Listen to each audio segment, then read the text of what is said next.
श्री चैतन्य मनोभीष्टं स्थापितं येन भूतले स्वयं रूप कदा मह्यं ददाति स्वपदान्तिकम् वन्देऽहं श्रीगुरो श्रीयुतापदकमलं श्रीगुरून् वैष्णवांश्च श्रीरूपं साग्रजातां सहगणा रघुनाथान्वितं तं सजीवम् साद्वैतं सावधूतं परिजनसहितं कृष्णचैतन्यदेवं श्रीराधा कृष्णपादान् सहगणा ललिता श्रीविशाखान्वितांश्च नमो विष्णुपादाय कृष्णपृष्ठाय भूतले श्रीमते भक्तिवेदान्त स्वामिनिति नामिने नमस्ते सारस्वते देवे गौरवाणी प्रचारिणे निर्विशेषशून्यवादी पाश्चात्यदेशतारिणे नमो महावदन्याय कृष्णप्रेमप्रदायते कृष्णाय कृष्णचैतन्यनाम्ने गौरत्विषे नमः।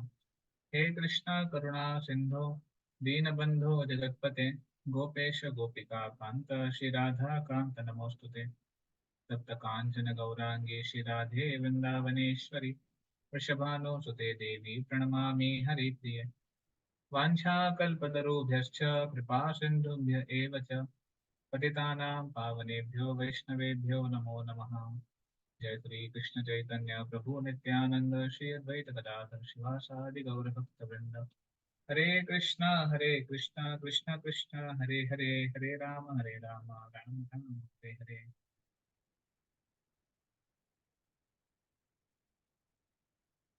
हरे कृष्ण।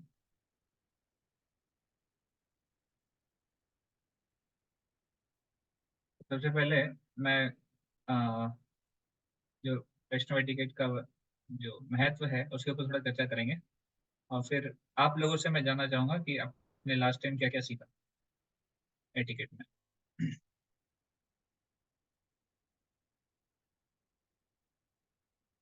तो ये जो श्लोक चैतन्य चरितामृत से आपने लास्ट टाइम डिस्कस किया होगा।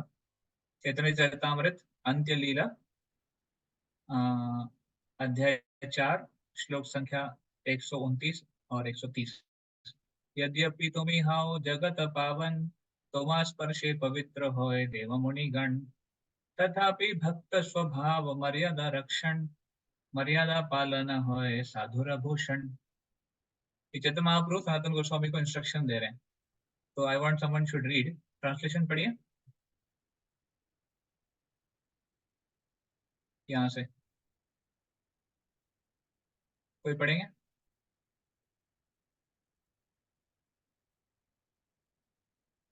Hare Krishna Prabhuji. यस मत जी। Uh, my dear Sanatan, although you are the deliverer of the entire universe, and although even the demigods are great saints, and great saints are purified by touching you, it is the characteristic of a devotee to observe and protect the Vaishnav etiquette. Maintenance of the Vaishnav etiquette is the ornament of a devotee. Hare thank you. Krishna. तो ये बहुत important है। देखिए सनातन गोस्वामी को क्या कह रहे हैं चैतन्य महाप्रभु। हालांकि आप पूरे विश्व को तारने वाले हो, आपकी इतनी क्वालिफिकेशन है, इतनी योग्यता है कि आप पूरी दुनिया को तार सकते हो। तोमा स्पर्श पवित्र है देव मुनि गण। और आपके टच से, आपके स्पर्श से देव और मुनि भी पवित्र हो जाएंगे। मतलब कैन इमेजिन वो कितने प्योर थे। तो इतने प्योर होने के बाद भी चैतन्य महाप्रभु क्या कह रहे हैं, तथापि भक्त स्वभाव मर्यादा रक्षण। तो भले ही भक्त बहुत प्योर हो जाता है, एडवांस हो जाता है, शुद्ध हो जाता है, या फिर बहुत अच्छे से भक्ति करने लगता है, फिर भी उसका स्वभाव क्या है, मर्यादा रक्षण। वो हमेशा मर्यादा का पालन करता है, वो कभी मर्यादा से चूकता नहीं है। तो इसका मतलब ये नहीं है कि कोई सीनियर बन जाए तो उसको एटिकेट भूल जाने चाहिए या फिर एटिकेट को फॉलो नहीं करना चाहिए। वो धोती कुर्ता नहीं पहनेगा या फिर तिलक नहीं लगाएगा या फिर जैसे तैसे बाल बढ़ाएगा या फिर कुछ भी एक्टिविटीज करेगा सीनियर होने के बाद, ऐसा नहीं है। मर्यादा रक्षण ये उसका स्वभाव है। मर्यादा पालन है साधुर भूषण। और मर्यादा का पालन करना ये साधु का भूषण है। भूषण मतलब जैसे आभूषण, आभूषण का मतलब क्या होता है? Ornament. हाँ, आभूषण is ornament. Similarly Bhushan is actually ornament. तो साधु का भूषण, एक साधु का लक्षण क्या है, उनका जो ऑर्नामेंट क्या है कि वो मर्यादा का पालन करते हैं। तो ऑफकोर्स इधर मेल और फीमेल हम सब साधु प्रवृत्ति के बनने का प्रयास कर रहे हैं। तो अगर हम साधु बनना चाहते हैं तो हमारा गुण कैसे होना चाहिए, हमें जो मर्यादाएं हैं उसका पालन करना चाहिए। तो मर्यादा मतलब ये वैष्णव एटिकेट, वैष्णव सदाचार जो हम अभी सीख रहे हैं, that is the quality of a devotee. He should never think himself beyond this. उसको नहीं लगना चाहिए कि मैं इससे अभी बाहर हो गया हूँ और मुझे इसको पालन करने की जरूरत नहीं है, फिर वो अच्छा भक्त नहीं है। ऐसे चेतन महाप्रभु कह रहे हैं। हाँ, ये बहुत इंपॉर्टेंट है। फोर्थ चैप्टर 131 श्लोक का चेतन महाप्रभु से, मर्यादा लंघन लोक करे उपहास, इह लोक परलोक दुई है नाश। So someone else can read this translation. Yes, Prabhuji. If one transgresses the laws of etiquettes, people make fun of him, and thus he is vanquished in both this world and next. In the next, Thank you. also Lord Chaitanya Mahaprabhu gave. Okay, इतना ही. नहीं, ठीक है, continue करिए, पढ़िए। Also, Lord Chaitanya Mahaprabhu gave 5 important instructions to the 6 Goswamis of Vrindavana.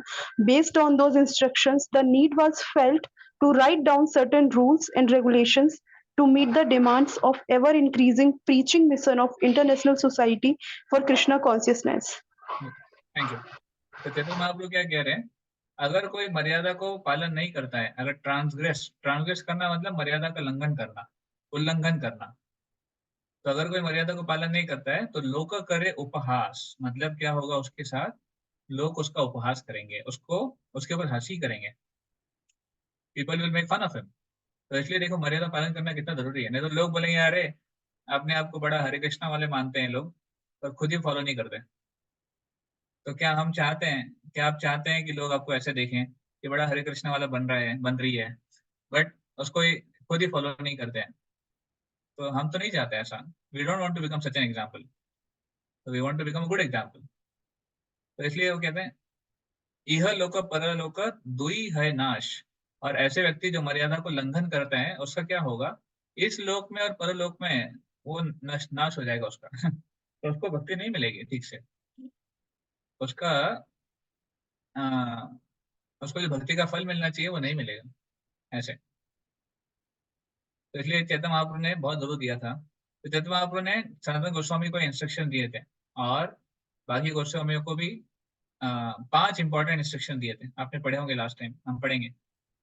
और उसके आधार पे ISKCON या फिर जो हमारा सोसाइटी है उसके रूल्स श्रील प्रभुपाद जी ने बनाए हैं। तो चैतन्य महाप्रभु ने क्या इंस्ट्रक्शन दिए थे गोस्वामियों को, ये याद रखना चाहिए आपको। लास्ट टाइम पढ़ा था नीरज को,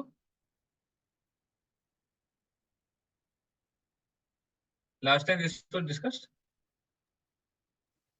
यस प्रभु। प्रभु जी रिपीट कर दीजिए please. Okay, I will repeat, but this time I want you to remember.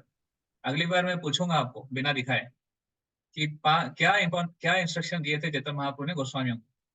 This is a historic thing and you should remember this. ये हमारे सोसाइटी का नींव है, ये फाउंडेशन है हमारी सोसाइटी की, जो चैतन्य महाप्रभु ने इंस्ट्रक्शन दिए थे गोस्वामी को। तो पहला इंस्ट्रक्शन था to scrutinizingly study all the revealed scriptures and extract the essence from all, and essence is bhakti. तो उन्होंने क्या बोला था, सारे शास्त्रों को बहुत अच्छे से पढ़ाई करो, स्क्रूटिनाइजिंगली। ये शब्द बहुत जरूरी है। स्क्रूटिनाइजिंगली का मतलब है बहुत ही ध्यानपूर्वक और सारे एंगल से स्टडी करना है, केवल पढ़ना नहीं है, सारे एंगल से डिस्कस करना है, स्टडी करना है उसके ऊपर, उसको थॉरोली स्टडी करना है। And extract the essence from all which is bhakti. तो सारे शास्त्रों को पढ़कर उसका सार ये भक्ति है, ये आपको समझाना है। एक्चुअली सारे शास्त्रों का सार भक्ति है, पर लोगों में उसका मिसअंडरस्टैंडिंग है, जनता में, समाज में उसके बारे में लोगों को पता नहीं है। तो वो करने को बोला था, पहला चीज। दूसरा, to excavate holy places of Krishna's leela in Vrindavan, to make Vrindavan dham a place that people from all around the world will come to take shelter of and be inspired by. तो जो कृष्ण की लीलाएं हैं वृंदावन में, उसको एक्सकवेट करना है, मतलब उसको ढूंढ के निकालना है। एक्चुअली क्या है, गोस्वामियों के पहले वृंदावन, ये वृंदावन नहीं था जैसे आज हम देख रहे हैं। आज जो हम इतनी सारी लीला स्थली देखते हैं, ये किसकी वजह से है, इसका कारण है हमारे गोस्वामीज, 6 गोस्वामीज ऑफ वृंदावन। इन्होंने जैसे कालिया दहन, चीर घाट, या फिर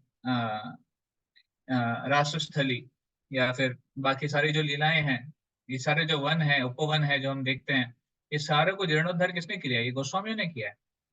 500 साल पहले वृंदावन ऑलमोस्ट लुप्त हो गया था, मतलब चला गया था, हमें पता भी नहीं क्या कहाँ था। इन गोस्वामियों ने तपस्या कर कर, भगवान को प्रार्थना कर करके इन लीला स्थली को उजागर किया है। और इसलिए चैतन्य महाप्रभु के इंस्ट्रक्शन के ऊपर उन्होंने वो किया और वृंदावन को एक ऐसा धाम बनाया जहाँ पर पूरी दुनिया से लोग आ सकते हैं। और आज हम देख रहे हैं, शिल प्रभुपाद जी ने जब इस्कॉन शुरू किया वहां पर, तब उसके पहले बहुत ही कम लोग आते थे वृंदावन में। और प्रभुपाद जी ने जो इंटरनेशनल प्रीचिंग किया, आज हम देख सकते हैं कि पूरी दुनिया के लोग वृंदावन में आते हैं। ऑल ग्लोरीज टू शिल प्रभुपाद।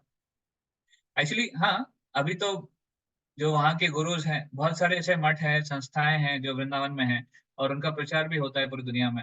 बट शुरुआत की थी शिल प्रभुपाद जी ने। मैं आपको बता दूं, प्रभुपाद जी 1974 में वहाँ मंदिर बनाए थे, और उसके पहले वहाँ कुछ भी नहीं था। और व्हाट टू से ऑफ वेस्ट, इंडिया के लोग भी वहाँ जाते नहीं थे। इंडिया के बहुत ही गिने चुने लोग वहाँ पर जाते थे। पर प्रभुपाद जी ने क्योंकि वेस्ट प्रीचिंग का नींव रखा, एक्चुअली वेस्ट प्रीचिंग को ग्राउंड ब्रेकिंग शिल प्रभुपाद जी ने किया है। पाश्चात्य देशों में जाके लोगों को प्रचार करना भक्ति के बारे में, ये कोई नहीं कर सकता था, और किसने सुना भी नहीं था कैसे होगा, पर प्रभुपाद जी ने किया। और आज प्रभुपाद जी को फॉलो करते हैं फिर बहुत लोग जाते हैं। बट द स्टार्टिंग ऑफ शिल प्रभुपाद, इसलिए ये तो दूसरा इंस्ट्रक्शन चैतन्य महाप्रभु का। तीसरा, to build beautiful temple and to install wonderful deities and teach the world proper method of deity worship. तो बहुत सुंदर मंदिर बनाओ और बहुत सुंदर सुंदर विग्रहों की स्थापना करो, और डीटी वर्शिप कैसे करना है वो सिखाओ। तो देखिए, आज वृंदावन में जो मंदिर है, हमारे गोस्वामी ने कैसे पूरा किया इंस्ट्रक्शन को।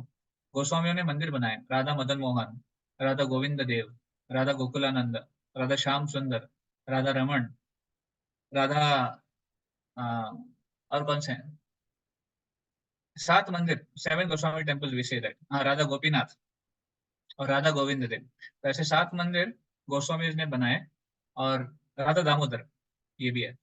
तो ये सारे मंदिर हमारे गोस्वामी ने खड़े किए, आज वृंदावन की शान है। अनफॉर्चुनेटली मॉडर्न डे वृंदावन में इन मंदिरों में कोई नहीं जाता लोग जाते हैं तो बाकी अलग अलग मंदिरों में जाते हैं, पर एक्चुअल वृंदावन की शान है ये 7 गोस्वामियों के मंदिर, राधा मदन मोहन, राधा गोविंद देव, राधा गोपीनाथ, राधा गोकुलानंद, राधा श्याम सुंदर, राधा दामोदर, राधा रमन। ये 7 मंदिर एक्चुअल में वृंदावन की शान है, और इनका दर्शन करना चाहिए। खैर, इसलिए गोस्वामियों ने सुंदर सुंदर मंदिर बनाए, बड़े बड़े विशाल मंदिर बनाए, उन विग्रहों की स्थापना करी, और वहां पर विग्रह की पूजा कैसे करनी है।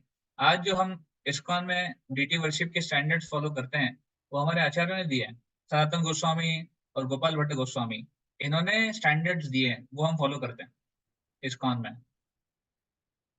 चौथा, by their personal example to show the conduct of a Vaishnav and proper etiquette amongst Vaishnavas. Lord Chaitanya considered this to be the most important principle. देखिए, चौथा क्या था, अपने उदाहरण से लोगों को सिखाओ कि वैष्णव क्या होता है और वैष्णव एटिकेट क्या होता है, मतलब वैष्णव के संग में कैसे रहना चाहिए, ये सिखाओ। और चैतन्य महाप्रभु ने ये सबसे इंपॉर्टेंट प्रिंसिपल सिखाया, बताया था। Not only must be philosophically strong, but we must understand how to have proper etiquette amongst each other, to superior juniors, to supreme lord and to conditioned souls. तो केवल शास्त्र पढ़कर हम भक्त नहीं बनते हैं, जब तक हमें भक्तों के साथ कैसा व्यवहार करना है और कैसा आचरण करना है वो नहीं पता हो। तो इसलिए बहुत जरूरी है हमारे आपस में कैसे संबंध है, हमारे बड़ों के साथ कैसे संबंध है, हमारे छोटों के साथ, जूनियर्स के साथ कैसे हैं, भगवान के साथ कैसे हैं, और जो बाकी जीवात्माएं हैं जो भक्ति में नहीं है उनके साथ कैसे हैं, तो बहुत आवश्यक है। चौथा, पांचवा, he told them to establish Vaishnava etiquette through their writings as through their behavior, as well as through their behavior.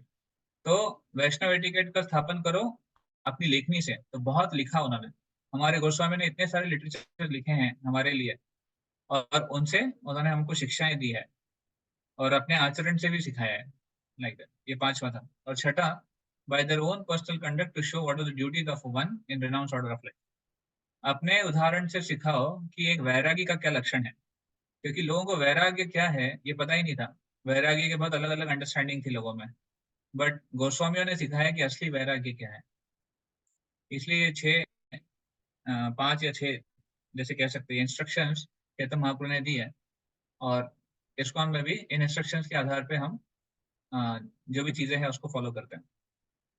Okay, so please remember the instructions. मैं पूछूंगा आपको अगली बार, आपको याद रहने चाहिए इंस्ट्रक्शन से। ये हमारी सोसाइटी का नींव है।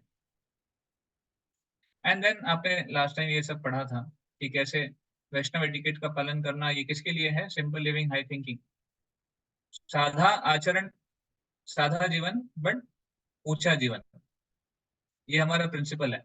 हम भले ही कितने भी बड़े हो कि वहाँ छोटे हो, बट हमारा जो प्रिंसिपल है जीने का वो ये होना चाहिए, simple living and high thinking.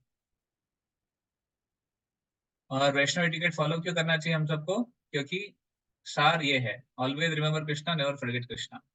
ये उसका सार है। हम हमेशा भगवान को याद रखें, भगवान को कभी ना भूलें। तो देन वैष्णव एटिकेट आपने लास्ट टाइम पढ़े, मंदिर में कैसे रहना है, दंडोत प्रणाम कैसे करना है।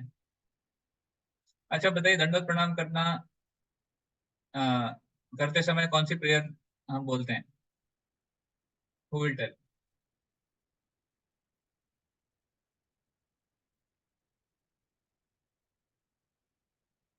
कौन बता सकते हैं? ओके, रोशनी माता जी। हरे कृष्ण प्रभु जी। हरे कृष्ण। प्रभु जी, जब हम महाप्रभु के ऑल्टर के सामने जाते हैं तो नहीं नहीं, पहले तो मैं वैष्णव के लिए बोल रहा हूँ। वैष्णव में अगर प्रणाम करते हैं तो कौन सा प्रेयर बोलते हैं? वैष्णव को प्रणाम करते हैं। हाँ हरे कृष्ण प्रभु जी। हाँ, वो बोल रही है, जी, बोलिए। हाँ, आप बोल लीजिए। ओके बोलिए। वांछा कल्पतरुभ्यश्च कृपा सिंधु एव च पतितानां पावनेभ्यो वैष्णवेभ्यो नमो नमः। Okay, very good. तो ये वैष्णव को जब प्रणाम करते हैं ये प्रेयर हमको बोलनी चाहिए। अच्छा बताइए, तो आ, पंचांग प्रणाम और अष्टांग प्रणाम, तो जनरली पुरुषों को कौन सा प्रणाम करना चाहिए? जेंट्स अच्छा, अष्टांग, और माताओं को पंचांग। ओके। तो अष्टांग प्रणाम में कौन कौन से अंग आते हैं?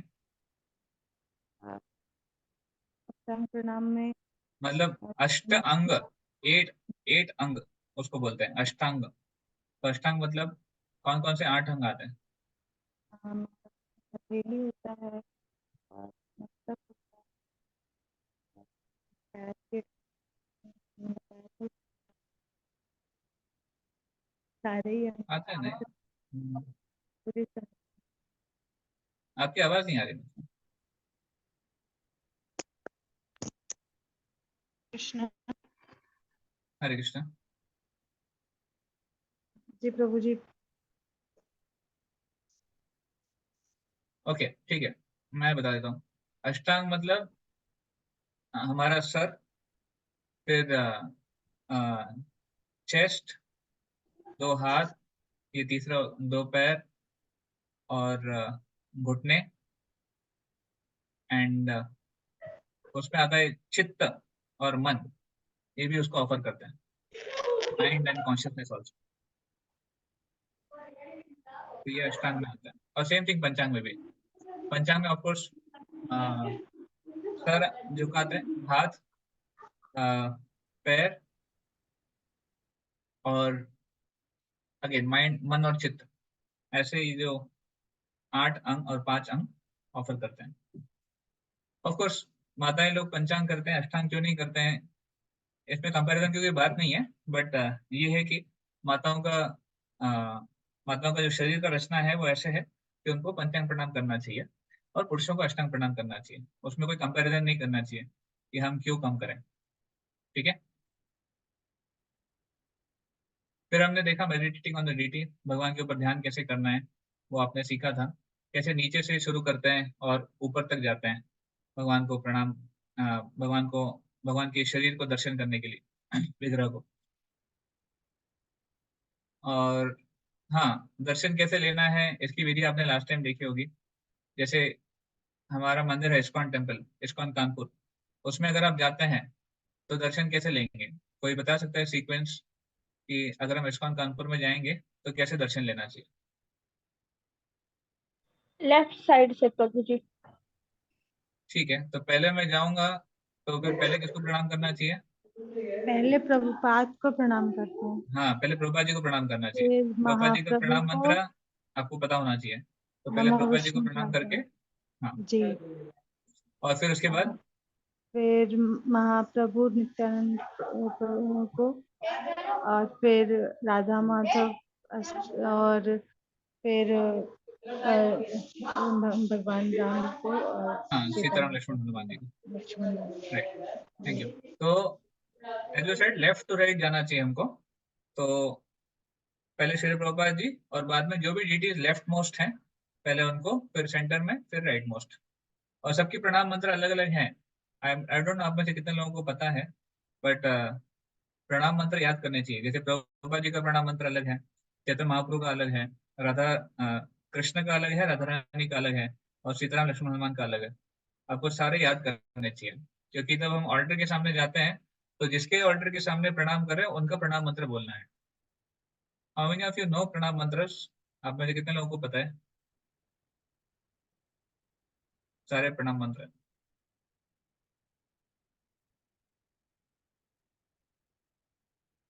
ओके, तो बाकियों को नहीं पता, तो I would request that you should learn. Neeraj को you can share a sheet of all the pranam mantras, और आप लोग याद करिएगा, फिर हम लोग उसके ऊपर एक टेस्ट भी लेंगे सबके। ठीक है, तो प्रणाम, ये हो गया प्रणाम। बैठना कैसे भगवान के सामने, ये अपने लास्ट टाइम देखा, कैसे भगवान के सामने पैर फैला के नहीं बैठना चाहिए। एक तो पंचांग, पंचांग बोल रहा हूँ, सुखासन, उसमें बैठ सकते हैं। और भगवान के सामने पैर को हाथ नहीं लगाना चाहिए, अपने निचले निचले पोर्शन को हाथ नहीं लगाना चाहिए भगवान के सामने बैठते। तो भगवान के सामने सोना नहीं चाहिए, इसलिए डीटीज को ऑल्टर बंद कर देते हैं। अगर मान लीजिए कभी कभी घर में ऑल्टर होता है, तो भगवान के सामने क्योंकि सोते नहीं है, तो ऑल्टर बंद कर देते हैं वहां पे, उसी रूम में अगर सोना है तो। उसके बाद बात कैसे करनी है भगवान के सामने, उसके भी टिकट्स हैं। उसके बाद ड्रेस एंड अपीयरेंस आपने देखा, कपड़े कैसे पहनने हैं, पुरुषों के लिए, माताओं के लिए क्या रिकमेंडेड है। माताओं के लिए एक जरूरी है दैट भगवान के सामने एटलीस्ट सर कवर रख के रखना चाहिए। That's important etiquette. भगवान के सामने जाते हैं तो हेड कवर होना चाहिए। क्लोथिंग, कपड़े जो है सिंपल रहने चाहिए, ज्यादा फैशनेबल या फिर ज्यादा ऑपुलेंट नहीं पहनने चाहिए, क्योंकि उससे शारीरिक चेतना बढ़ती है, bodily consciousness. Even too much of perfumes और कॉस्मेटिक्स, इसको अवॉइड करना चाहिए बहुत ज्यादा। सिंप्लिसिटी एक वैष्णव का लक्षण है, वैष्णव को हमेशा सिंपल रहना चाहिए, ज्यादा कॉम्प्लेक्स नहीं करना है अपने आप को। तो भले वो मंदिर में हो या मंदिर के बाहर हो, वो हमेशा सिंपल सिंपल रहता है। सिंपल का मतलब ये नहीं कि वो गरीब दिखते हैं। Again, don't take me wrong, simple का मतलब है वो सतोगुणी रहते हैं। Tight jeans, tight T shirts, या फिर स्लोगन्स के साथ टी शर्ट्स, ये सब अवॉइड करना चाहिए भगवान के सामने और बाहर भी। और जब भी भगवान के सामने जाते हैं, स्पेशली मॉर्निंग प्रोग्राम में सुबह जब उठ जाते हैं, तो भगवान के सामने फ्रेश क्लोथ होने चाहिए। फ्रेश क्लोथ का मतलब है धुले हुए, यूज्ड। यूज मतलब जिसके ऊपर सोए हैं, या फिर जिसके ऊपर अगर मान लीजिए कपड़े पहन के हमने भोजन भी करा है, तो भी वो फ्रेश नहीं होता है। तो एटलीस्ट मॉर्निंग प्रोग्राम में जब सुबह हम जाते हैं, तो फ्रेश क्लोथ होना चाहिए। हाँ, दिन में ऑफ कोर्स भोजन करके जा सकते हैं, बट फिर भी वो धुले होने चाहिए। ऐसे नहीं कि हम 4 दिन पुराने कपड़े पहन रहे हैं, that should not be the case. Devotee should wear fresh clothes and take, of course वेदिंग में आएगा वो, that we should take everyday bath also. Actually Vaishnav का लक्षण क्या है, उनको देख के सामने वाले को भगवान की याद आनी चाहिए। तो ये एक हमारा एक टेस्ट है, क्या हमको देख के सामने वाले को भगवान की याद आती है? अगर आती है तो अच्छी बात है, नहीं आती है तो फिर हमको कुछ तो अपने आप को चेंज करना चाहिए। तो we should always have a tilak. Tilak हमारा हमेशा होना चाहिए। आइडियली तो 24 घंटे रख सकते हैं, बट अगर वर्क प्लेस में पॉसिबल नहीं है तो कोई बात नहीं, एटलीस्ट सुबह शाम हम रख सकते हैं। बट मंदिर जाते वक्त तो कंपलसरी है, तिलक होना चाहिए। एंड अपार्ट फ्रॉम दैट, ये तो एक तिलक हो गया। एक वैष्णव को पूरे शरीर में 12 जगह तिलक लगाने चाहिए। तो आप लोगों ने तिलक सीखा लास्ट टाइम? लास्ट टाइम तिलक लगाना सीखा था?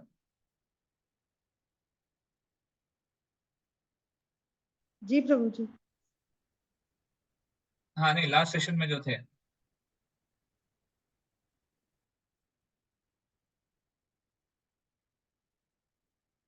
दीक्षा माता जी, साक्षी माता जी।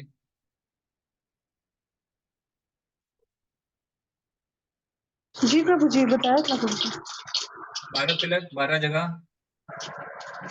हाँ प्रभु जी, विद्या मंत्राज से प्रभु जी ने हाँ शेयर किया था। करेक्ट। तो ये 12 तिलक हमको लगाने चाहिए at least once in a day, नहाने के बाद, स्नान करने के बाद। आइडियली तो जितनी बार स्नान करते हैं उतनी बार लगाने चाहिए, दैट इज आइडियल स्टैंडर्ड। तो अगर आप 2 बार स्नान करें तो 2 बार लगाना चाहिए, 3 बार करें तो 3 बार, but at least once in a day ये 12 तिलक लगाने चाहिए। ये तिलक जो है 12 तिलक, ये हमारे शरीर पे नारायण कवच का काम करते हैं। तो कवच मतलब प्रोटेक्शन देने वाला। तो वैसे ही ये जो 12 तिलक है, ये हमारे शरीर को प्रोटेक्ट करते हैं। किससे प्रोटेक्ट करते हैं?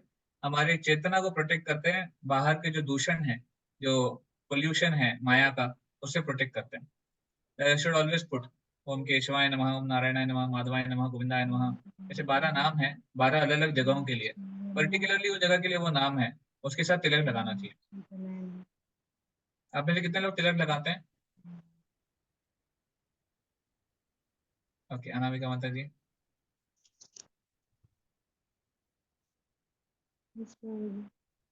ओके, वृष्टि माता। बाकी लोग अगर नहीं लगाते हैं तो प्लीज लगाना शुरू करिए। गोपी चंदन मिलता है, मंदिर में भी मिलता है, आप ले सकते हैं। बहुत सिंपल है, बहुत आसान है तिलक लगाना।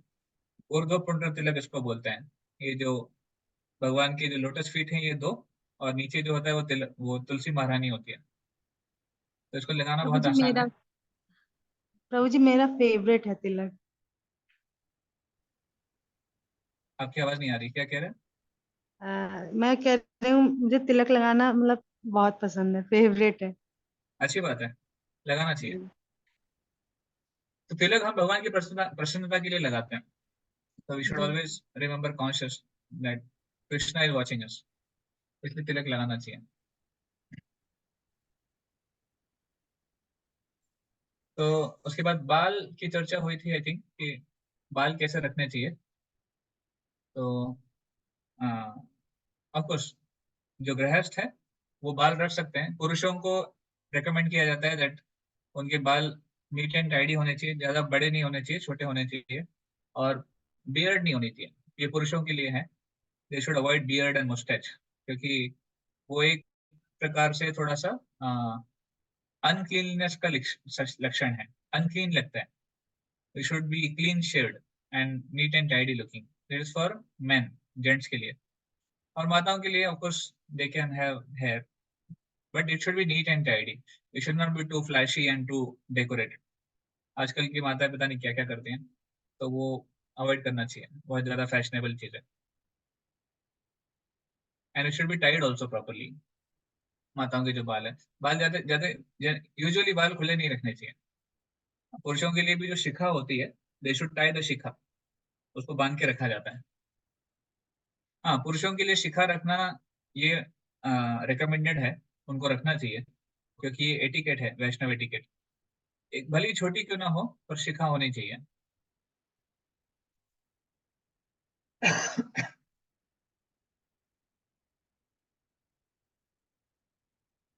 ओके। कंठी माला, कंठी माला अगर उसके नियम आपने डिस्कस किए होंगे, तो कंठी माला के लिए जस्ट मिनट। तो दीक्षित भक्त है, यूजुअली वो 3 राउंड कंठी माला पहनते हैं। ऐसा कोई शास्त्रों में नियम नहीं है, बट इस्कॉन में एक अंडरस्टैंडिंग है कि जिनकी दीक्षा नहीं हुई है वो 2 राउंड की कंठी माला पहनते हैं, और जिनकी दीक्षा हो गई है वो 3 राउंड की पहनते हैं। ये एक जनरल अंडरस्टैंडिंग है, तो वी कैन फॉलो दैट। अगर आप कंठी माला पहन रहे हैं, तो अगर दीक्षा नहीं हुई है तो 2 राउंड, दीक्षा होने के बाद 3 राउंड। ओके। और कंठी माला किसको पहननी चाहिए उसके भी नियम है। तो कंठी, क्योंकि तुलसी महारानी है, तो उसके बहुत इंपॉर्टेंट रूल्स है जो फॉलो करने चाहिए। तो जो भी व्यक्ति, जो भी भक्त 4 नियमों का पालन करते हैं, 4 नियम मतलब अगेन वही, मांसाहार नहीं करना, जुआ नहीं खेलना, नशा नहीं करना, और पर स्त्री या पर पुरुष का संग नहीं करना विवाह के बाहर, जो भी व्यक्ति 4 नियमों का पालन करते हैं वो कंठीमाला पहन सकते हैं। हाँ, 4 नियम का पालन, हरे कृष्ण महामंत्र का जप, ये बहुत जरूरी है। और नशे में, नशा नहीं करना, उसमें टी एंड कॉफी, चाय और कॉफी का भी वर्णन आता है। और प्याज और लहसुन का भी वर्जित करना है, तब आप कंठीमाला पहन सकते हैं। तो यूजुअली अगर कोई हमें पूछता है कि कंठीमाला पहननी चाहिए क्या, तो हम ये सारी चीज बताते हैं। आपने पहले तो 4 नियम का पालन करना चाहिए, चाय कॉफी को अवॉइड करना चाहिए, और प्याज लहसुन को भी अवॉइड करना चाहिए, तब आप कंठीमाला पहन सकते हैं। क्योंकि ये चीजें भगवान को ऑफरेबल नहीं है, भगवान को भोग नहीं लगा सकते। और जो चीज जो भगवान को भोग नहीं लगा सकते, वो फिर हम अगर एक्सेप्ट करते हैं तो तुलसी महारानी उसको स्वीकार नहीं करती। राइट? किसी को कोई प्रश्न है अब तक के इसमें?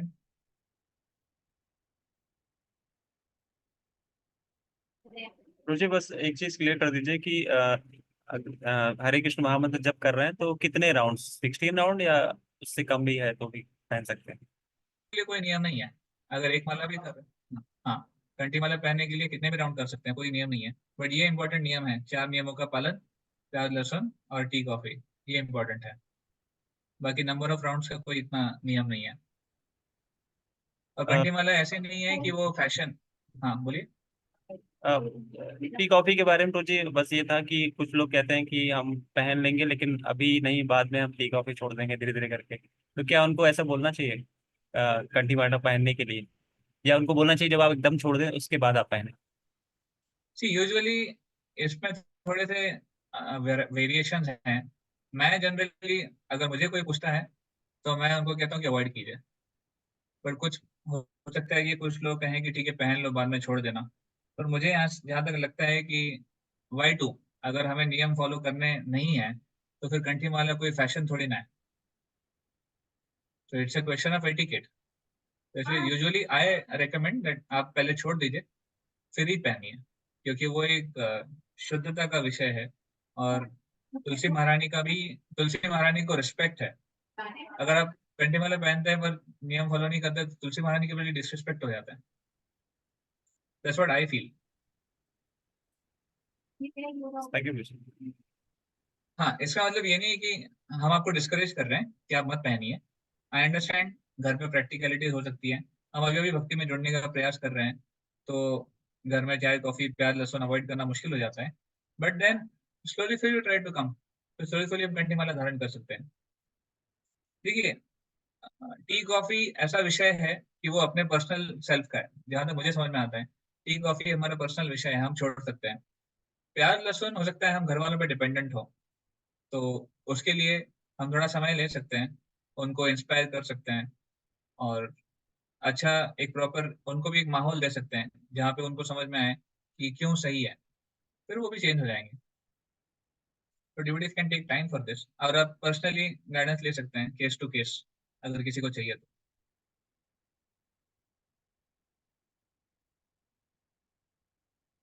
ठीक है। बाद में next etiquette is moustache and beard. हम अभी फिजिकल अपीयरेंस पे हैं, तो अगला जो एटिकेट है वो पुरुषों के लिए मुस्टैच और बियर्ड। जैसे हमें बताया कि they should avoid mustache and beard. That is the sign of cleanliness. ठीक है। Okay. Next is cleanness and hygiene. ये बहुत जरूरी है, हमें डे टू डे लाइफ में कैसे क्लीननेस रखना चाहिए और हाइजीन रखना चाहिए। तो सबसे पहले फ्रेश क्लोथ पहनने चाहिए। Clear? Cloth should be always fresh.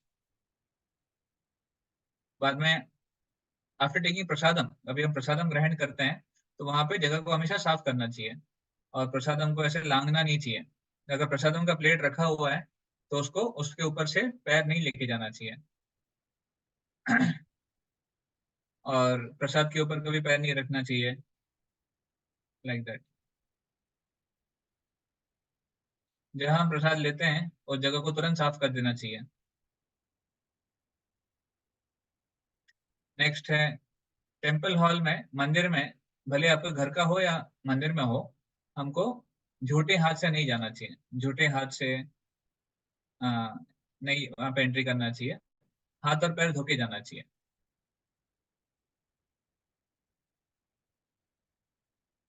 हाँ, ये बहुत जरूरी है, शारीरिक क्लीनलीनेस, शारीरिक सफाई के बारे में। कभी जो हमारी मॉर्निंग ड्यूटीज हैं, after passing stool we should take bath, ये एक एटिकेट है। मलमूत्र का त्याग करने के बाद स्नान करना चाहिए। बेसिकली हमारा शरीर बहुत दूषित हो जाता है जब हम स्टूल पास करते हैं, मल का त्याग करते हैं, तो इसलिए ये एटिकेट है कि स्नान करना चाहिए। अभी it's a very important thing, at least पुरुषों को तो बहुत ही उसको कड़ाई से पालन करना चाहिए। माताओं के लिए भी रिकमेंडेड है, उसमें प्रैक्टिकलिटीज हैं, जैसे बालों से स्नान करना, ये हमेशा माताओं को पॉसिबल नहीं हो पाता है, तो they can do once in a few while. That's what I understand. Neeraj, you can update more about it. And पुरुषों के लिए of course they should take full bath every time, हर बार जब हम मलमूत्र का त्याग करते हैं।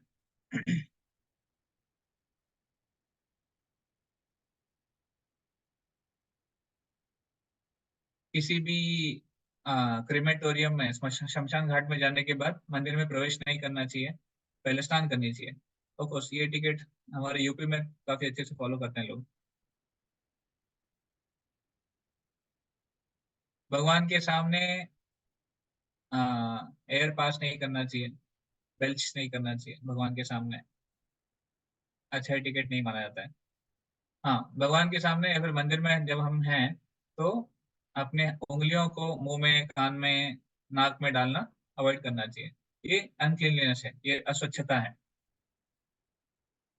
We should wash it immediately, हमारे हाथ को धो लेना चाहिए। ऑफ कोर्स माताओं के लिए है, उनके जो पीरियड्स है उसमें मंदिर में जनरली अवॉइड कर, डीटी वर्शिप करना अवॉइड करना चाहिए, विग्रहों की सेवा अवॉइड करनी चाहिए। जो डायरेक्ट विग्रहों की सेवा है वो अवॉइड करते हैं। They can do chanting, chanting के लिए कोई रोक नहीं है, हमेशा चैंटिंग कर सकते हैं। इनफैक्ट किसी की घर में जब डेथ भी हो जाती है किसी की, तो भी चैंटिंग नहीं छोड़ना चाहिए, भले हम कुछ दिनों के लिए विग्रह की सेवा ना करें, पर जब कभी नहीं छोड़ना चाहिए।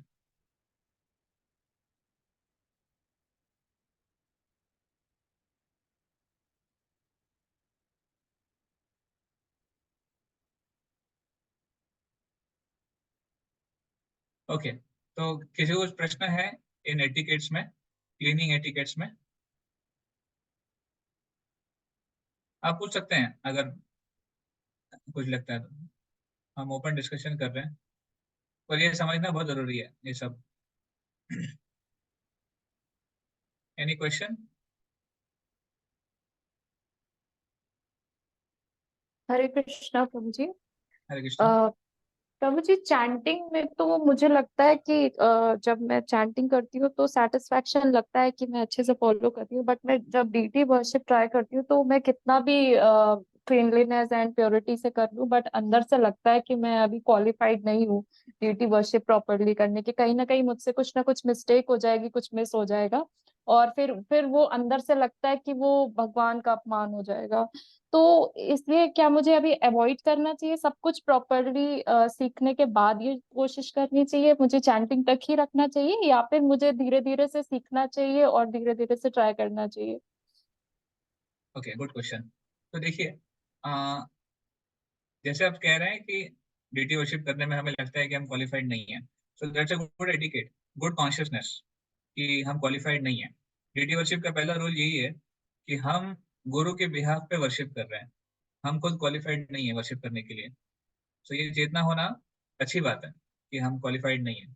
एट द सेम टाइम जो बेसिक वर्शिप हमें बोला गया है, अगर हम उसको धीरे धीरे शुरू कर सकते हैं, तो it's good for our consciousness, it's good to learn and to align our consciousness. क्या होता है डीटी वर्शिप, मतलब भगवान की जो अर्च विग्रहों की या फिर उनके अर्च विग्रह के फोटोज हैं, उनकी सेवा करने से हमारा भगवान के प्रति और कॉन्सेंट्रेशन बढ़ता है, माइंड हमारा और भगवान के ऊपर फोकस होता है, तो इसलिए डीटी वर्शिप करना अच्छी अच्छी बात है।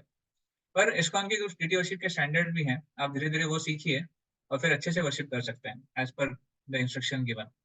फिर आपको ये नहीं लगेगा कि हम सही से कर रहे हैं कि नहीं कर रहे हैं, क्योंकि एक बार आप ट्रेनिंग ले लिया है फिर आप कर सकते हैं। और इनिशियली हमें विग्रहों को लेने की जरूरत नहीं है। We don't recommend devotees to take deities, हम नहीं रेकमेंड कर रहे हैं। डीटी बाद में आनी चाहिए।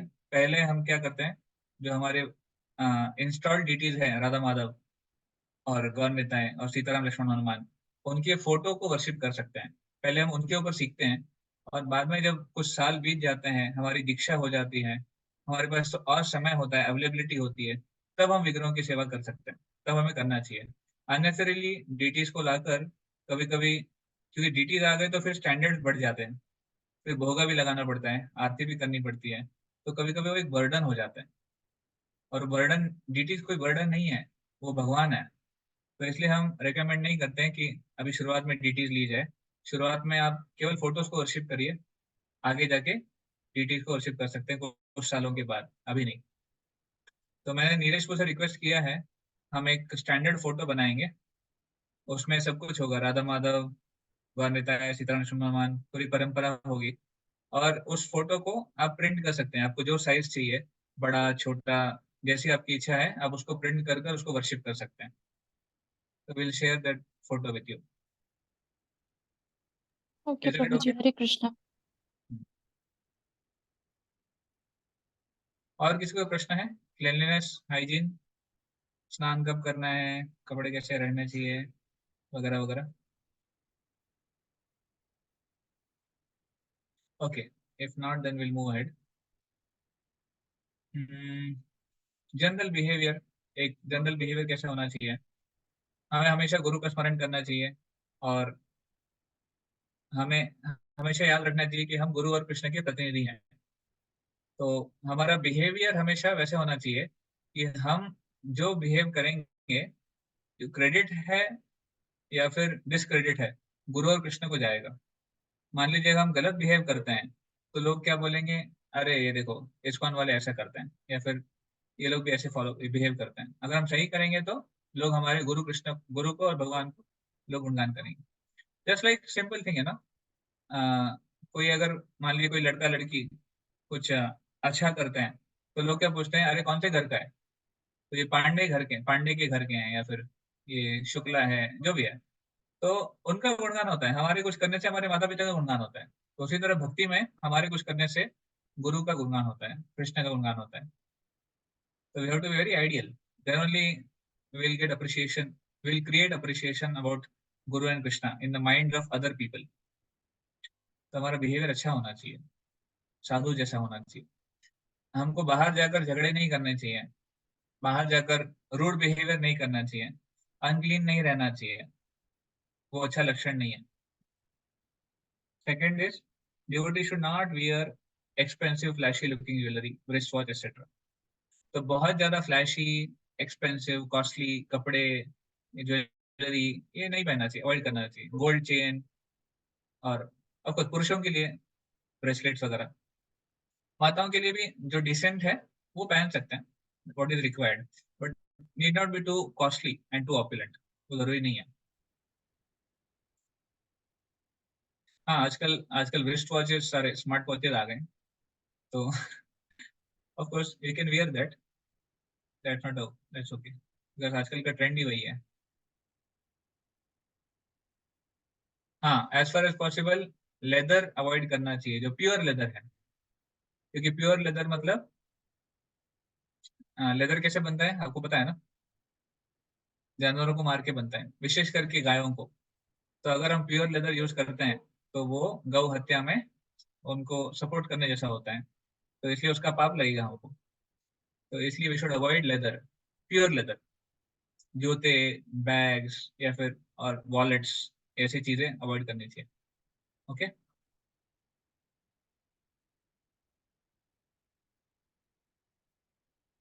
अगर हमें कोई निंदा भी करता है तो भी हमें उनसे सम्मान से बात करना चाहिए। We should not fight, we should not again cross back, talk back.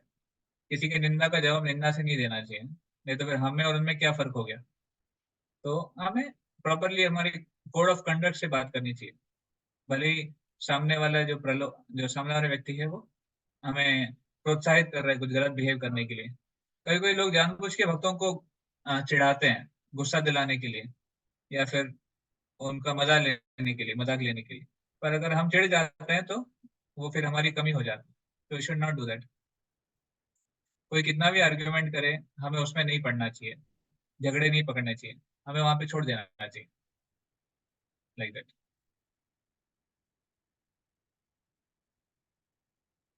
हाँ, we should be very careful about dealing with opposite sex. Actually ये बहुत इंपॉर्टेंट प्रिंसिपल है जो आजकल की दुनिया में बहुत ही कैजुअली लिया जाता है। We should be very careful in dealing with opposite sex. पुरुषों को स्त्रियों से, स्त्रियों को पुरुषों से डीलिंग कम से कम रखना चाहिए। इट शुड बी मिनिमल और it should B not required. Even भक्ति के सर्कल में भी, डिवोटी सर्कल में भी हम देखते हैं कि ये डीलिंग्स काफी कॉमन हो जाती है, बट विशेष करके अवॉइड करनी चाहिए। भले हम विवाहित है या अविवाहित है, बट फिर भी ये डीलिंग्स रखनी नहीं चाहिए। देखिए, मित्रता एक अलग चीज है, पर जो फ्रिवलस नेचर है, मतलब जो कैजुअल बिहेवियर है, वो दूसरी चीज है। तो इसलिए पुरुषों का स्त्री से और स्त्रियों का पुरुषों से इवन फ्रेंडशिप भी है तो भी वो लीड करता है गलत बिहेवियर में आगे जाके। तो it's a completely we should avoid it. Even in our devotional circles we don't recommend. इसलिए हम जब सेवाएं भी हम रखते हैं, मोस्टली हम ट्राई करते हैं कि माताओं को माताओं के साथ ही सेवा होती है और प्रभु जी को प्रभु जी के साथ। इवन मैरिड कपल भी अगर है तो वो भी उनका इंटरेक्शन, आपसी इंटरेक्शन अपने घर पे होता है। और मंदिर में जब सेवा कर रहे हैं तो प्रयास करना चाहिए कि पुरुषों को पुरुषों के साथ, माताओं को माताओं के साथ। Is it clear? So avoid dealing with opposite sex completely.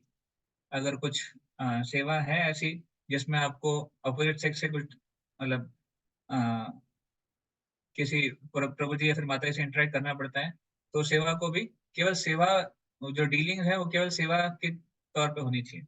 जैसे मान लीजिए कोई कुकिंग की सेवा है, तो मंदिर में कोई प्रभु जी है जो कुकिंग मैनेज कर रहे हैं और कुकिंग में माताओं को एंगेज करना है, तो केवल सेवा के लिए जितना आवश्यक है उतना वो डील करते हैं। और बाकी ऐसे कोई हंसी मजाक या फिर कोई ऐसे कॉमन फ्रिवलस बातें नहीं करते हैं। That should not be done. Specially ब्रह्मचारी, जो मंदिर में ब्रह्मचारी हैं, उनके साथ इंटरेक्शंस माताओं का बहुत ही नेग्लिजिबल होना चाहिए। That should be the etiquette. Mata should not be frivolously talking to brahmacharis. और वो ब्रह्मचारी ऑर्डर, सन्यासी जो ब्रह्मचारी, उनका सेवा भी हम फिजिकली नहीं कर सकते। माताओं को रिकमेंडेड नहीं है करना, या फिर ब्रह्मचारी को रिकमेंडेड नहीं है सेवा लेना, तो इसलिए वो अवॉइड करना चाहिए।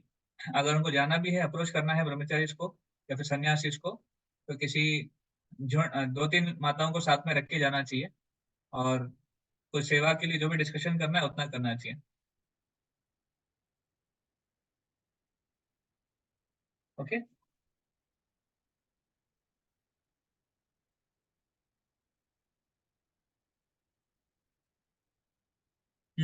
किसी को पैर नहीं पकड़ना, किसी को पैर पे नहीं छूना चाहिए, वो भी अच्छा नहीं माना जाता है। अगर मान लीजिए दो लोग बात कर रहे हैं और हमें वहां से जाना है, तो देखो पिक्चर में दिया गया है कैसे परमिशन लेनी चाहिए। तो ये यहाँ पर दो लोग बैठे थे, इसको जाना था एक व्यक्ति को, तो परमिशन ले रहे कि मुझे यहाँ से जाना है, ऐसे हाथ करके, और फिर दूसरे व्यक्ति ने पैर उठा लिया, फिर वहां से जा सकते हैं। तो पैर से मतलब ऐसे रिस्पेक्टफुली परमिशन लेके जाना, ये एटिकेट है। ऐसे नहीं कि हम सीधा पैर के ऊपर से पैर रखे जाएं, वो एटिकेट नहीं है। ओके, तो very important etiquette here about attending classes. हमें क्लासेस कैसे अटेंड करनी चाहिए? तो सबसे पहला चीज, ध्यान पूर्वक क्लासेस को सुनना चाहिए, डिस्कोर्सेस को सुनना चाहिए।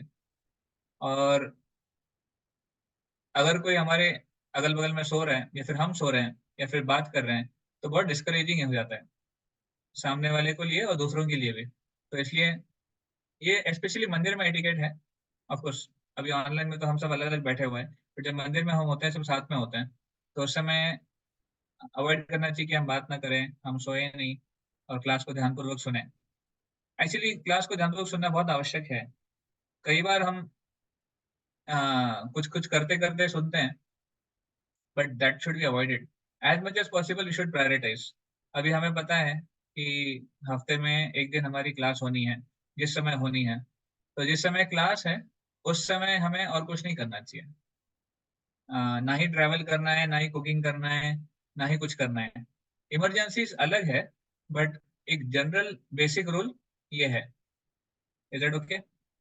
दैट शोज कि हम प्रायोरिटी दे रहे हैं स्पीकर को और उस इवेंट को। अन्यथा फिर अगर हम प्रायोरिटी नहीं दें, हम अपना कुछ जो करना है वो करते हैं, तो फिर इसका मतलब हम इंटरेस्टेड नहीं है सुनने में, हमें जबरदस्ती बिठा दिया गया है सुनने के लिए। तो that should not be the case. We should B,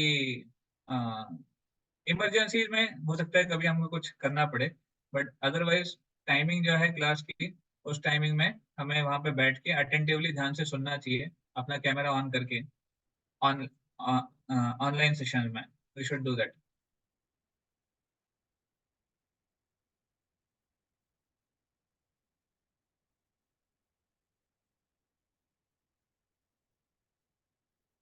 बच्चों को भी ध्यान रखना चाहिए, बच्चों का डिस्टरबेंस क्लास में अवॉइड करना चाहिए। फिजिकल क्लासेस में बात हो रही है, तो अगर फिजिकल क्लास में बच्चे हैं तो माता पिता को ध्यान रखना चाहिए कि अपने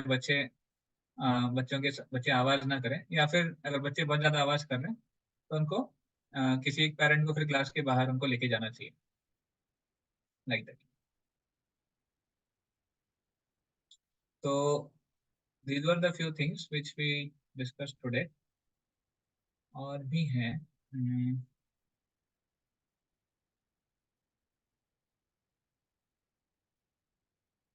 हाँ, मंदिर में जब आरती अटेंड करते हैं तो आरती, या बुकलेट में पढ़ सकते हैं, बुकलेट हमने आपके साथ शेयर की है, वैष्णव टिकट मैनुअल, आप और डिटेल में पढ़ सकते हैं।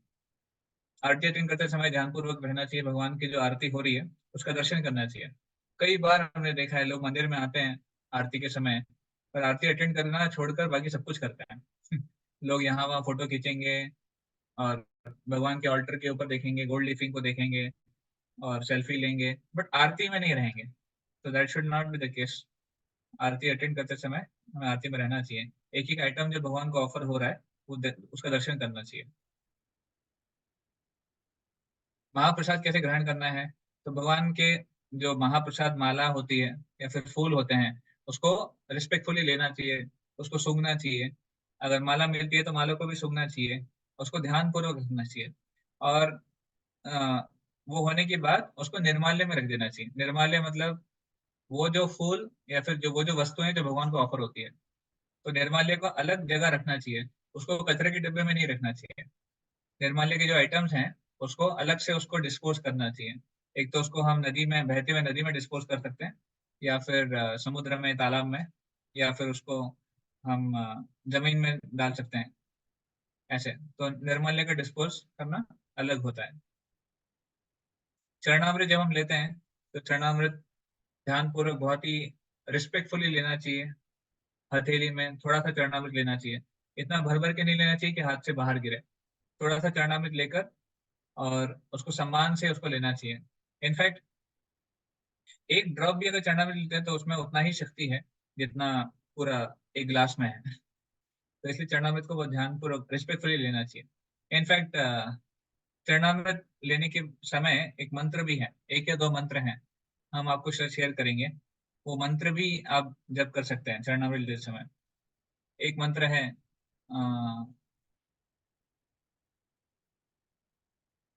श्री राधा कृष्ण पादोदकम प्रेम भक्ति दम मुदा भक्ति भावे न वै पीत्वा शिरसा धारयाम्य हम। ये एक मंत्र है। एक और मंत्र है, तो ऐसे मंत्र बोलकर उसको धारण करना चाहिए, तो उससे हमारा सम्मान बढ़ता है चरणामृत के प्रति। जब कोई घी लैम्प देते हैं, घी लैम्प आपको याद होगा मंदिर में जब आरती अटेंड करते हैं तो दिया आता है, तो पहले वो दिया जो है वो प्रभुपाद जी को ऑफर होता है और फिर हमारे पास आता है, तो उसको सम्मान से लेना चाहिए। उसके ऊपर हाथ रखे, तो उसको पहले आंखों को लगाते और फिर सर पे लगाना चाहिए, ऐसे, तो उसका सम्मान है। महाप्रसाद जब हम कोई देता है हमें खाने के लिए, तो उसका गुणगान करना चाहिए, जय महाप्रसाद की जय, और फिर उसको ग्रहण करना चाहिए। तो ये सारे एटिकेट्स हैं। Any question?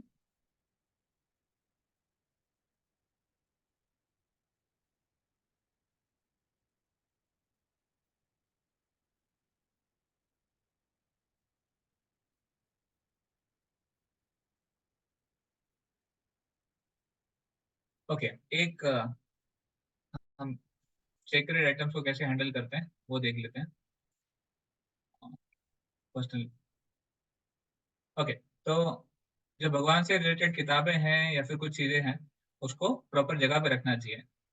उसको गंदी जगह पे या फिर ऐसे जहाँ पर पैर वगैरह पड़ता हो वहां नहीं रखना चाहिए। One should not touch one feet to any secret item, उससे पैर नहीं लगाना चाहिए, हाथ से उठाना चाहिए ऐसे। अगर कुछ सीक्रेट वस्तु गिर जाए जमीन के ऊपर तो उसको तुरंत आ, उठा के सर पे लगाना चाहिए, as a matter of etiquette. सर पे लगाकर फिर उसको रखना है। भगवान किताबें हो गया, डिवोटीज हो गया, प्रसादम हो गया, फूल हो गया, उसके ऊपर से पैर नहीं रखना चाहिए। हम्म, हाँ, किताबें, बुक्स, तिलक, इन सबको बाथरूम में नहीं लेके जाना चाहिए। आजकल एक बहुत गंदा कल्चर शुरू हो गया है कि बाथरूम में सब कुछ लेके जाते हैं लोग, तो वो अवॉइड करना चाहिए। ये रिस्पेक्टफुल चीजें हैं, इनको बाथरूम में नहीं लेके जाना चाहिए। गुरु की, कृष्ण की जो फोटोज हैं उसको हैंडल करते हुए भी बहुत सम्मान से करना चाहिए, कहीं भी नहीं रख सकते। प्रणाम करते समय बीड बैग को आ, अपने हाथों में रखना चाहिए या फिर निकाल के रख देना चाहिए, उसको जमीन पे नहीं लगना चाहिए। भगवान के कपड़े, भगवान के वस्त्र, भगवान की ज्वेलरी, भगवान के बर्तन बहुत सम्मान से उसको रखना चाहिए।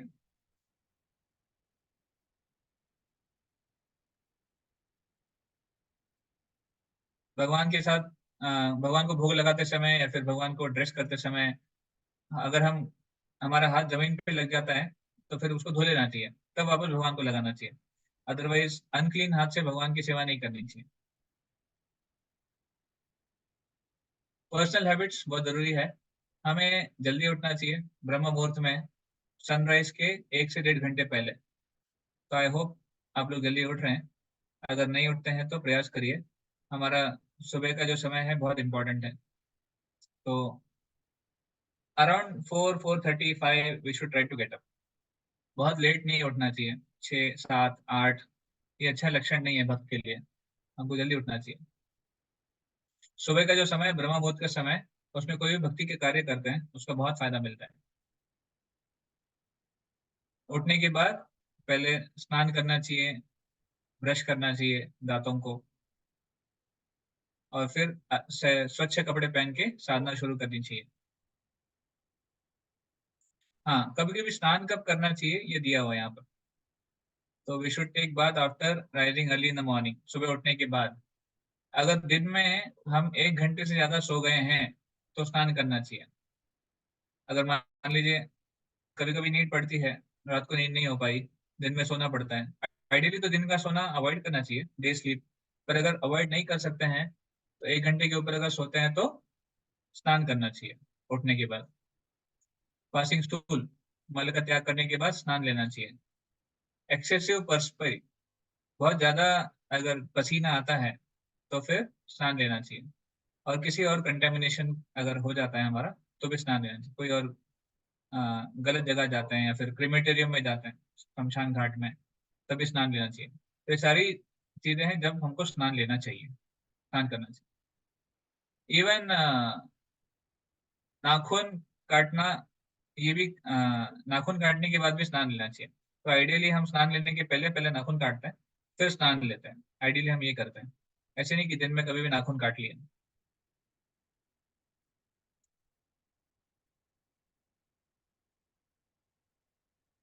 प्रसाद लेने के पहले और बाद में हाथ पैर धोना चाहिए, मुंह धोना चाहिए।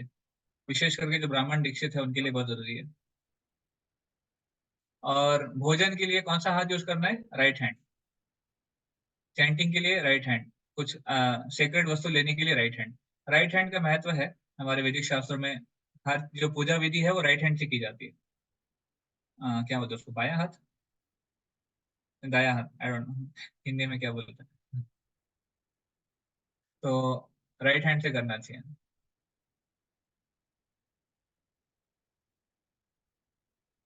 पानी पीने के बाद हाथ धोना चाहिए।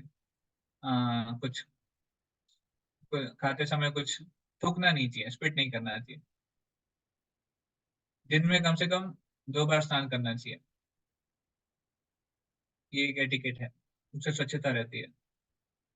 सोना कितना चाहिए? We should sleep around 6 to 6.5 hours every night. 6 साढ़े 6 घंटे सोना चाहिए।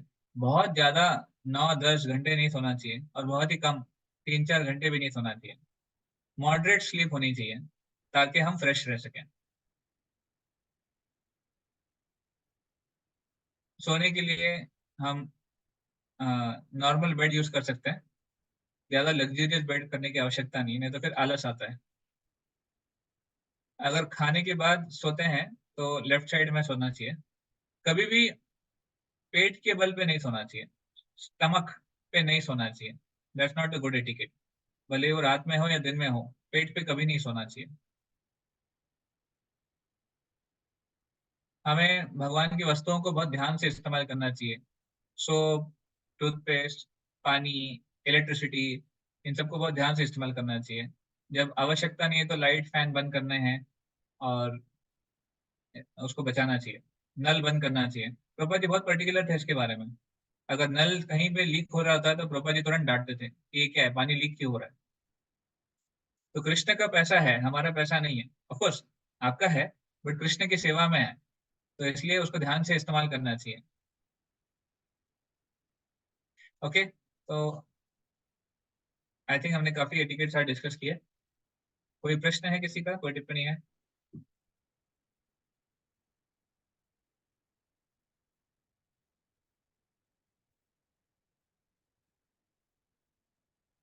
Everything is clear?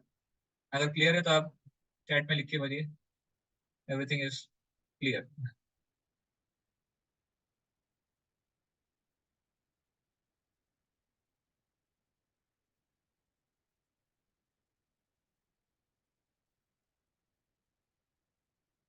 Okay, clear.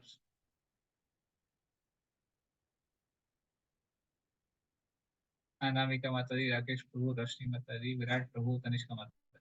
Okay, दीक्षा माता दी also। ठीक है, तो जस्ट टू रिवाइज, आज हमने कौन कौन से टिकट डिस्कस किए, बताइए। खाली नाम बताइए, कौन कौन से टिकट डिस्कस किए।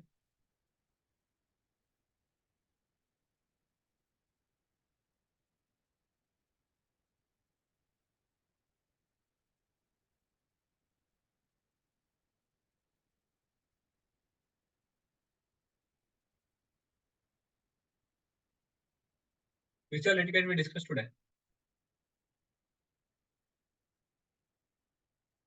Okay, physical Hare appearance. Krishna, Prabhuji. हाँ, yes. Prabhuji, basically the cleanliness should be there. Uh, we should bathe and we should, like in all the ways, cleanliness should be the main. Cleanliness का हमने discuss किया। Yeah. And apart from this, we should also connect very less to opposite sex.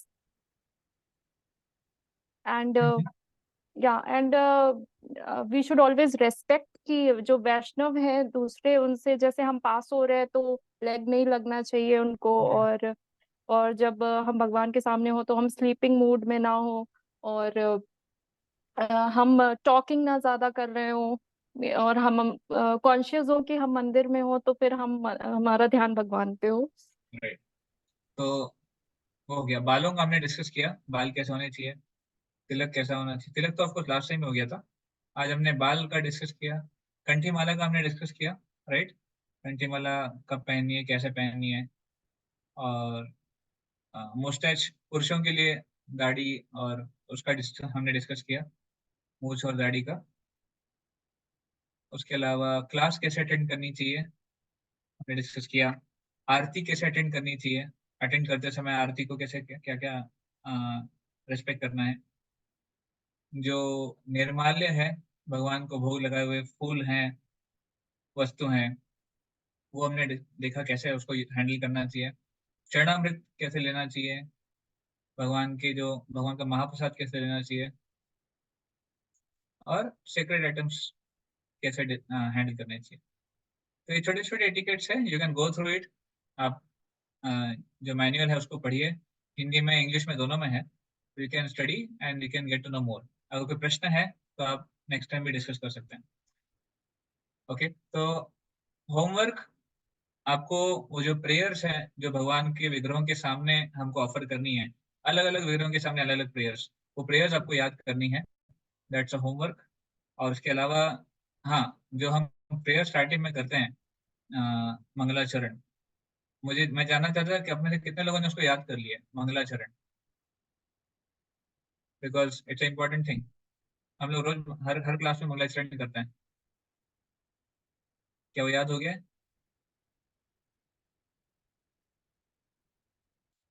और अगर नहीं हुआ है तो please remember it, उसको मेमोराइज करिए, ये आपके लिए होमवर्क है, मंगलाचरण याद करना और जो भगवान के विग्रहों के सामने जो प्रेयर्स करनी है वो याद करना।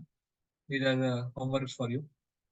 Neeraj, you can share that and next time will try to ask किसने किया किसने नहीं किया। Okay, all right, so we'll end for today. Thank you all very much for joining. Hare Krishna. शिल प्रभुपाद की जय, समवेत गौर भक्त वृंद की जय, निताय गौर प्रेमानंदे, हरि हरि बोल। हरे वाञ्छा कृष्णा। कल्पतरुभ्यश्च कृपा सिन्धुभ्यैव च पतितानां पावनेभ्यो वैष्णवेभ्यो नमो नमः।